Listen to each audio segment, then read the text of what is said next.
And on to section 4.7, where we are going to discuss structures of the nucleus.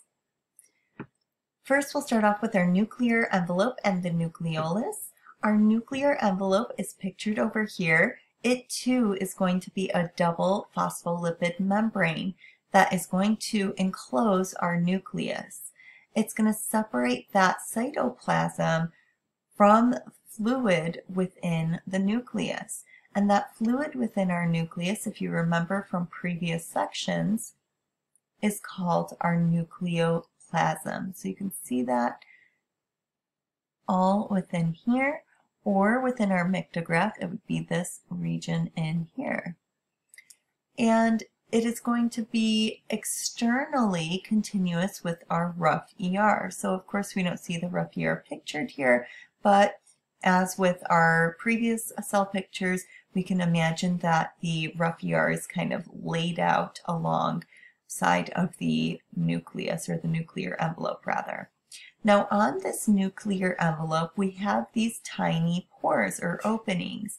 These are passageways that are formed by proteins, and it allows the passage of large molecules either into the nucleus or out of the nucleus. These could be ions and water-soluble molecules that can easily pass through. Now for the nucleolus, this plum-looking like structure here in the center of our nucleus, it is a dark staining spherical body.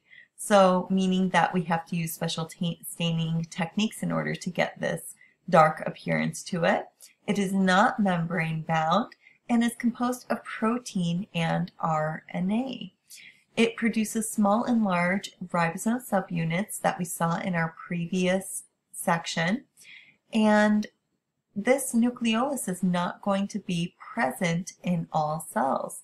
For instance, we have it absent in sperm cells because we don't really need proteins there, but we have more than one within our nerve cells because we need production of so many proteins.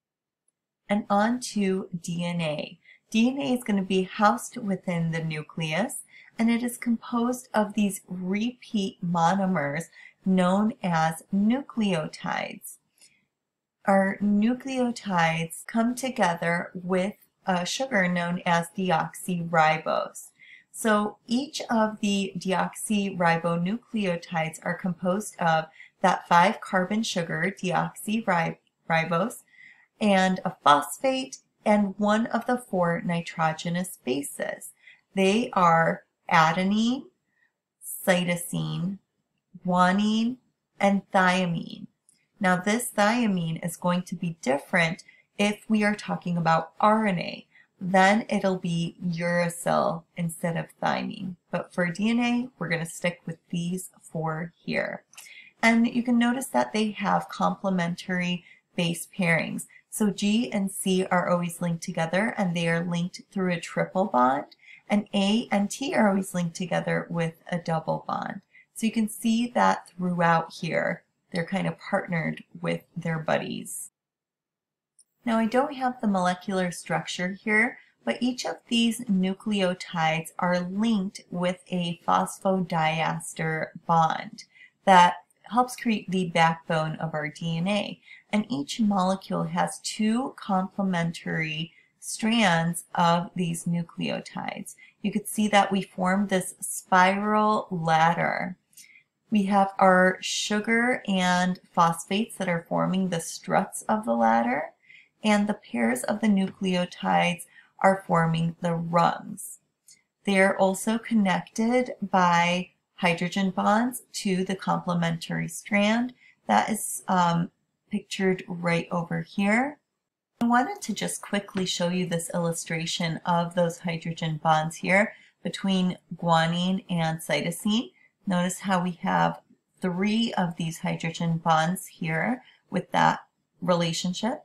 And then the A's and T's are always paired together at adenine and thymine, in which we are going to have 2 hydrogen bonds.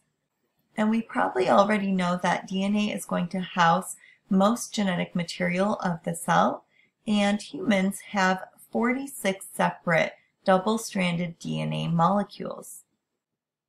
Now the way we are going to store all this information is that this double helix that gets created with our DNA is wound around nuclear proteins called histones. So these orange portions are called histones, in which that DNA is wrapping around.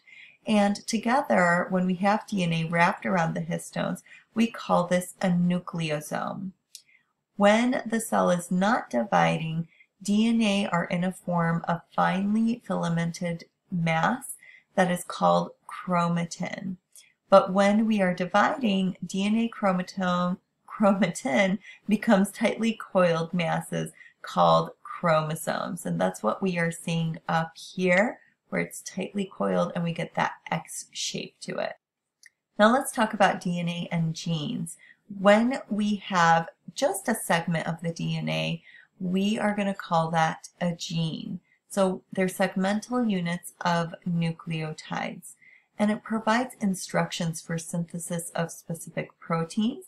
We'll always have a promoter region that is our start signal, and a terminator region, which is our stop signal. Basically to tell it to start reading and creating a protein and when to stop reading.